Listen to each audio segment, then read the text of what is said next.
hecho, el esmalte de los dientes, la última capa esta que tenemos, está tan mineralizada que es la parte más dura del cuerpo humano y la parte más dura de cualquier mamífero y también cualquier reptil. Pero además, casi no hay células vivas. Por eso, cuando tú te rompes un hueso, se puede soldar, ¿vale? Vas al médico, te pones unas cayolas, se suelda. Pero cuando te rompes un diente, no se suelda solo y hay que gastarse una pasta en que te lo arreglen y te pongan uno nuevo o te pongan una prótesis. Entonces yo vuelvo a preguntaros, ¿por qué tenemos dientes? Es decir, ¿son para comer?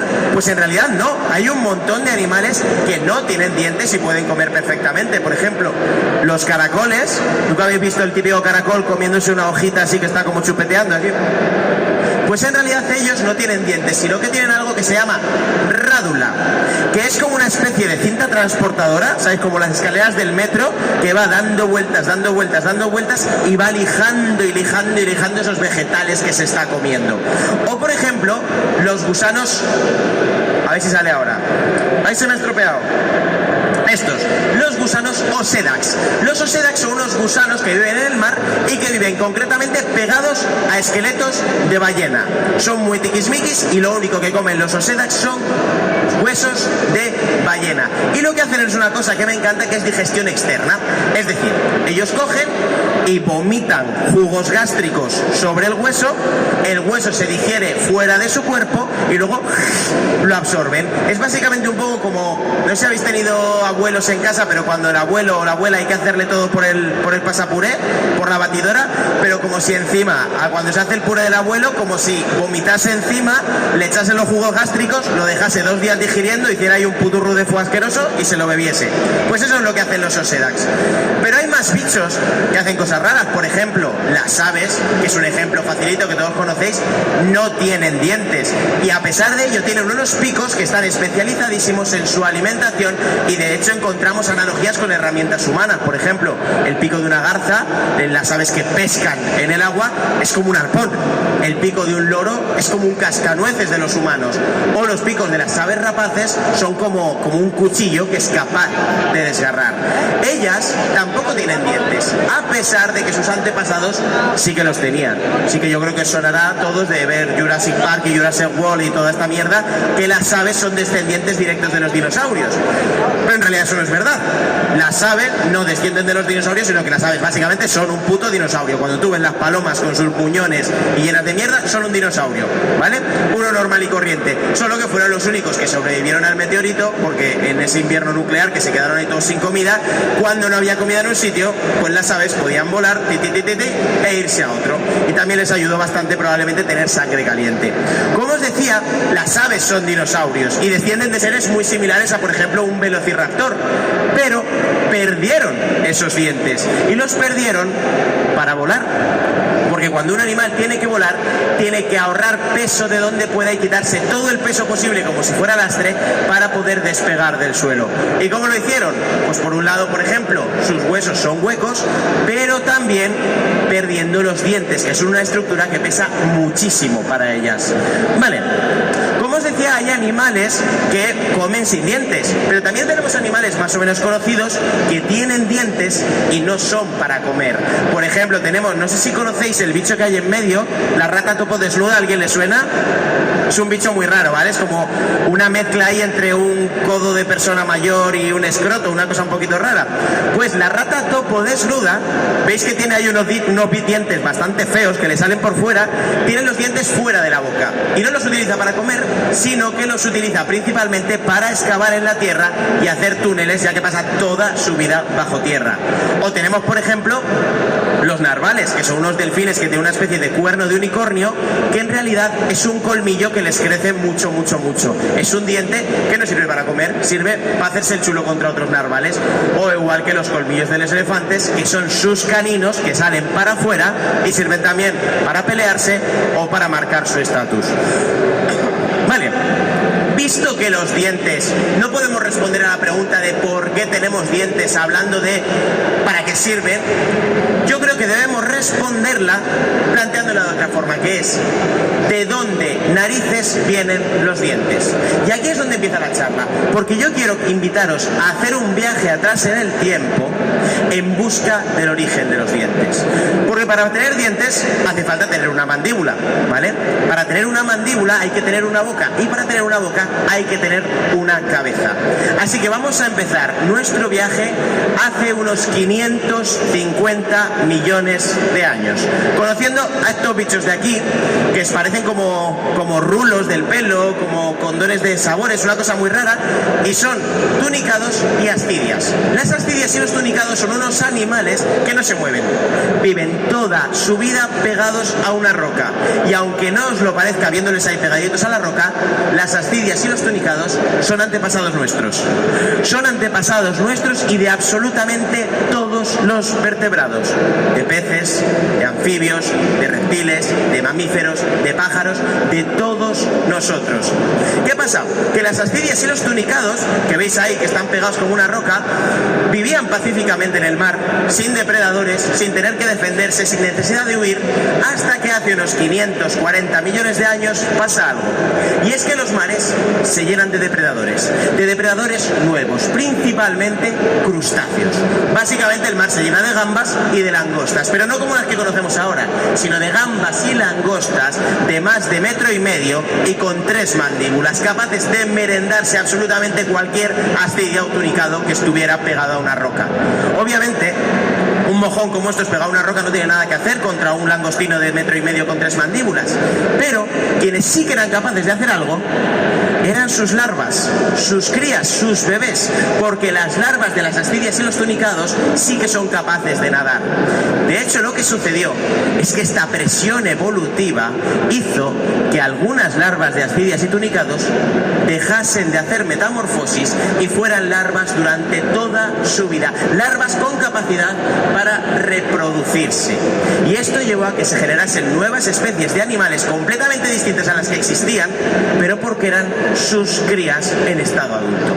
Estas larvas tienen algo muy peculiar, algo que no existía hasta ese momento en la naturaleza, y es que empiezan a desarrollar en la zona delantera del cuerpo unos órganos muy especiales, los órganos de los sentidos, unos órganos que lo que les permitía era detectar dónde estaba el peligro y huir, dónde estaba la comida e ir hacia allá, o dónde estaban las potenciales parejas para ir ahí a chuscar.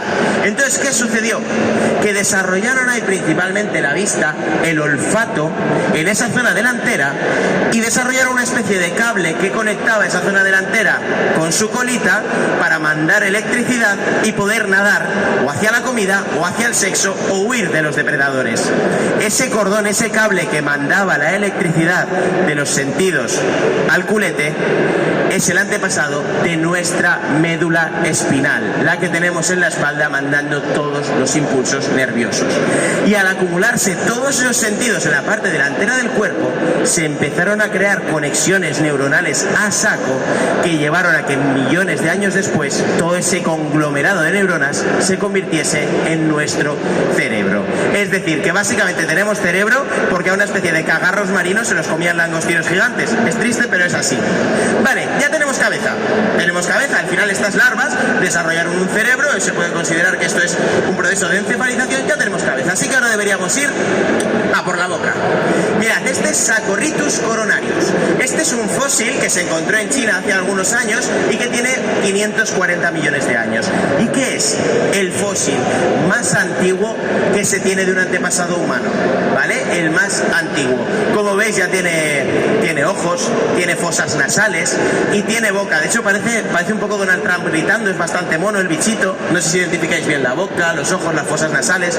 Pues el Saccharrhtus tenía boca, ya tenemos boca, pero le pasaba algo. Saccharrhtus no tenía ano, no tenía culo, no tenía ojete, lo cual era un problemón para él, porque no sé si alguna vez os habéis planteado en qué momento de la evolución de los seres vivos aparece el ano, pero es que no siempre ha estado allí, y en realidad es una movida importantísima en nuestra evolución. ¿Por qué? Porque un animal como Saccharrhtus, que no tenía ojete, no tenía por dónde cagar, básicamente comía por la boca, digería en el estómago, y ¿por dónde cagaba? Por la boca otra vez. O sea, cagaba por la boca. Es bastante asqueroso, él ya estaba acostumbrado, no pasa nada. Pero en realidad esto tiene otro inconveniente muy grave, el cagar por la boca.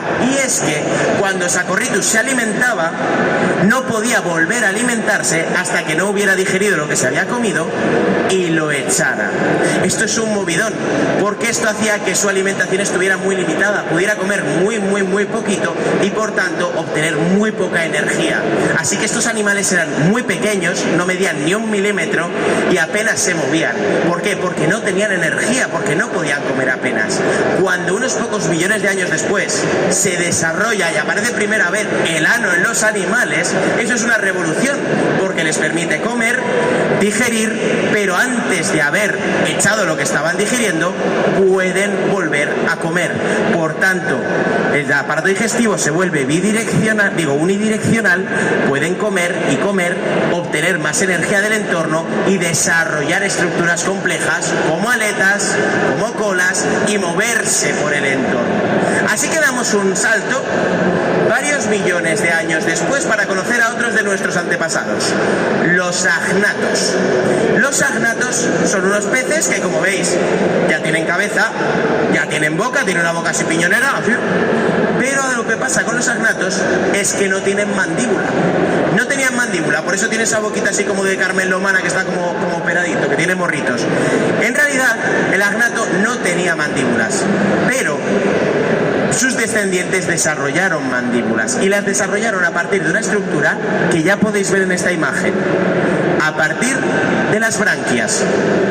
Debajo de las branquias de los peces hay unos anillos que se llaman arcos branquiales, que son unos anillos de cartílago y que están sujetando esas branquias.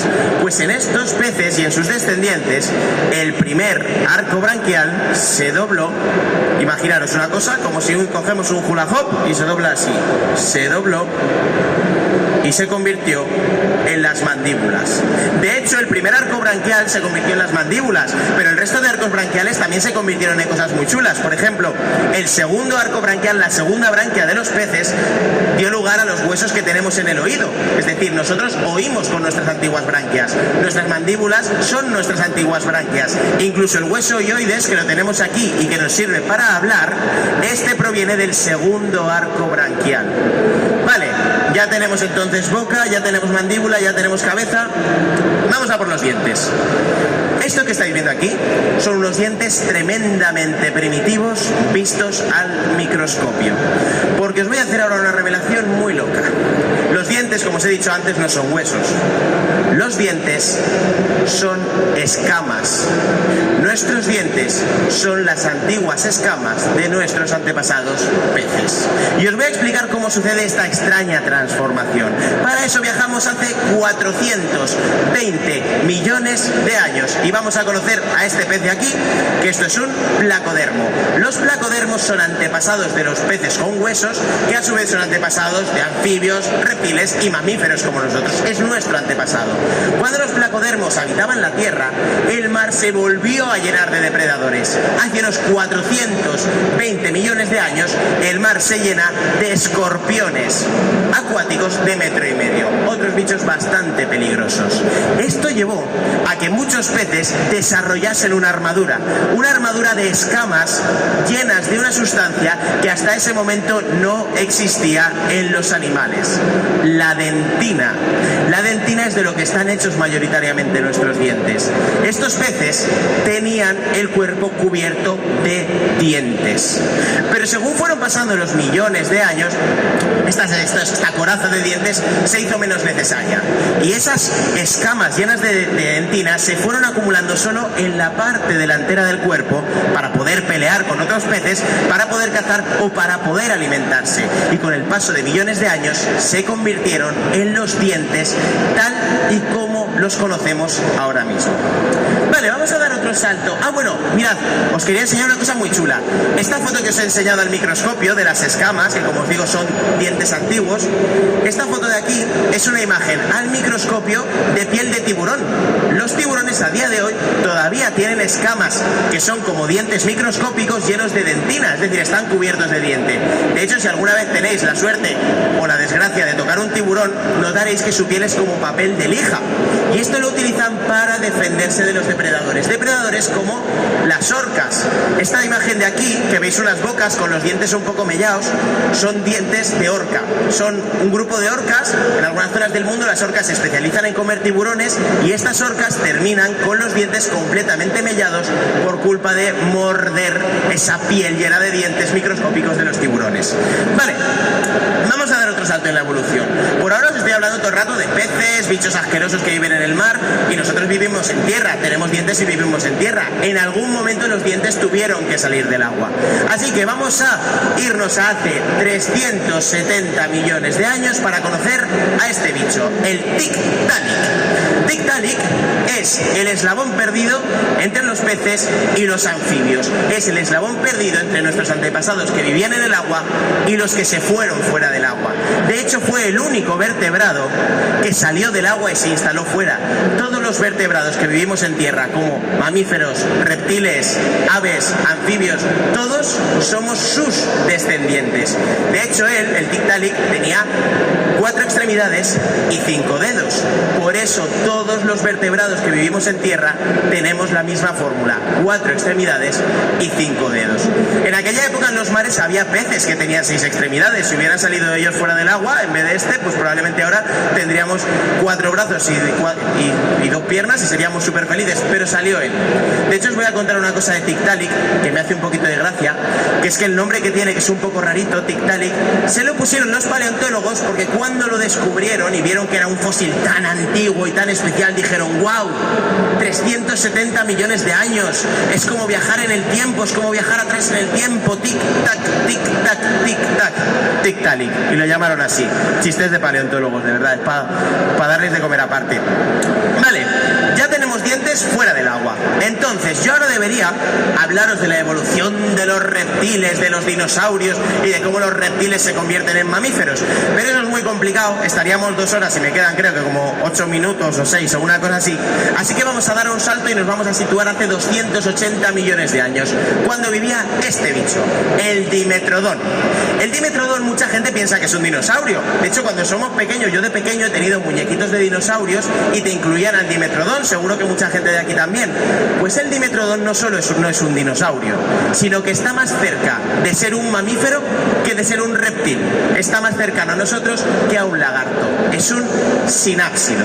Y lo podemos ver que está más cerca de ser un mamífero por varias cosas. Una es que ya camina un poquito levantado, no se arrastra por el suelo. La otra es que se cree que ya por su barriga producía una especie de sudor pringosito un poco nutritivo que daba de comer a sus crías. Algo parecido a una especie de leche prehistórica, leche primitiva. Pero lo que más nos indica que es un mamífero son sus dientes. Los dientes del Dimetrodon empiezan a ser diferentes. Mirad, los reptiles, como esta serpiente, esto es un esqueleto de serpiente, tienen todos los dientes iguales. Si os fijáis, cuando veis, por ejemplo, documentales de cocodrilos, todos sus dientes son iguales, son como conos. Si veis Jurassic World o Jurassic Park, veréis a los dinosaurios todos con unos dientes como conitos, todos dientes iguales. Los reptiles no tienen diferentes tipos de dientes, son todos iguales. Mientras que los mamíferos, como ese oso polar, es un cráneo de oso polar, pobrecito, tenemos dientes de diferentes tipos, tenemos incisivos, tenemos caninos, tenemos molares. Pues ya en el Dimetrodon, aunque todavía tiene esos conitos, se empiezan a ver ciertas diferencias que se ven más en este bicho de aquí, un Thrixanodon, que este sí que es un eslabón perdido entre reptiles y mamíferos, que vivió hace unos 250 millones de años y que, como veis, ya tiene caninos y ya tiene diferentes tipos de dientes, aunque siga pareciendo un lagarto. Y es que en los mamíferos como nosotros no solamente tenemos dientes de diferentes tipos, sino que además, si os fijáis, entre las diferentes especies los dientes son completamente distintos, algo que no pasaba con los reptiles. En los mamíferos, si un animal es carnívoro, como un gato, tiene colmillos para desgarrar la carne y muelas cortantes para partirla. Si es herbívoro, tiene incisivos grandes para cortar los vegetales. O si es un roedor, por ejemplo, que tiene que comer muy rápido, tiene esos incisivos enormes. Esto sucede por culpa culpa de la sangre caliente. Como los mamíferos tenemos sangre caliente, necesitamos comer muy rápido y necesitamos mucha energía y la necesitamos ya. No podemos hacer como un cocodrilo que se come un ñu entero y se tira 2 semanas digiriéndolo. No podemos hacer eso porque moriríamos de frío. Sin embargo, los mamíferos tenemos que desgarrar la comida, tenemos que masticarla, tenemos que prepararla para que se digiera súper rápido en el estómago. Vale, ya sabemos de dónde vienen los dientes, ya sabemos por qué tenemos dientes de diferentes tipos, pero ahora yo os quiero hacer una pregunta, a ver si alguien se la plantea alguna vez. ¿Por qué se nos tuercen los dientes? O sea, yo os pregunto, ¿habéis visto alguna vez, yo qué sé, a un burro con brackets? ¿Habéis visto a un león con los dientes torcidos? ¿Habéis visto a una oveja con los dientes de Almeida? ¿A que no? No, el resto de animales no tienen los dientes torcidos. ¿Por qué los humanos sí? Pues para entender esto tenemos que viajar a la última estación que vamos a tocar hoy. Y es hace unos 7 millones de años, cuando existía el antepasado común entre los humanos y los chimpancés. Esto que tenéis aquí es un cráneo de un humano y el de al lado de un chimpancé. Los chimpancés no son nuestros antepasados, pero nosotros hemos tenido antepasados con un cráneo y unos dientes muy similares, ¿vale? Así que imaginaros que sí que lo fuera. La cuestión es que en los últimos millones de años a los humanos nos ha crecido mucho el cerebro, por eso estamos aquí. Nos hemos vuelto listos y el cerebro se ha hecho muy grande. Al hacerse grande el cerebro ha quitado espacio a la mandíbula. La mandíbula cada vez se nos ha hecho más pequeña para que nos quepa más cerebro. Pero en todo este tiempo no hemos perdido dientes. Tenemos exactamente los mismos dientes que tiene un chimpancé y los mismos que tenían nuestros antepasados monetes. Es decir, que los dientes se nos tuercen porque no nos caben en la boca, porque somos demasiado listos. Y es una movida, pero es bastante horrible. Y antes de marcharme, solamente quiero deciros, después de esta charla, que espero que os haya gustado, que esta noche, cuando os lavéis los dientes, penséis que para que tengáis dientes, para que tengáis esa piñata, han tenido que pasar muchísimas cosas. Han tenido que haber unos cagarros marinos que se los comían langostinos gigantes y cuyas larvitas evolucionaron. Han tenido que existir unos peces con cara de flauta y sin mandíbula que se les doblaron las branquias. Han tenido que existir un bicho, un anfibio que salió de la tierra a darse la putivuelta. Ha tenido que existir un montón de reptiles que pasaban frío y que necesitaban la sangre caliente y que les salieron dientes distintos para comer mejor. O sea, para que tengáis esos dientes que a veces no os los laváis y os salen caries, han tenido que pasar muchos millones de años y existir muchos bichos muy feos. Así que por favor, lavaros los dientes, haced el favor. Muchas gracias. Muchas gracias y a disfrutar.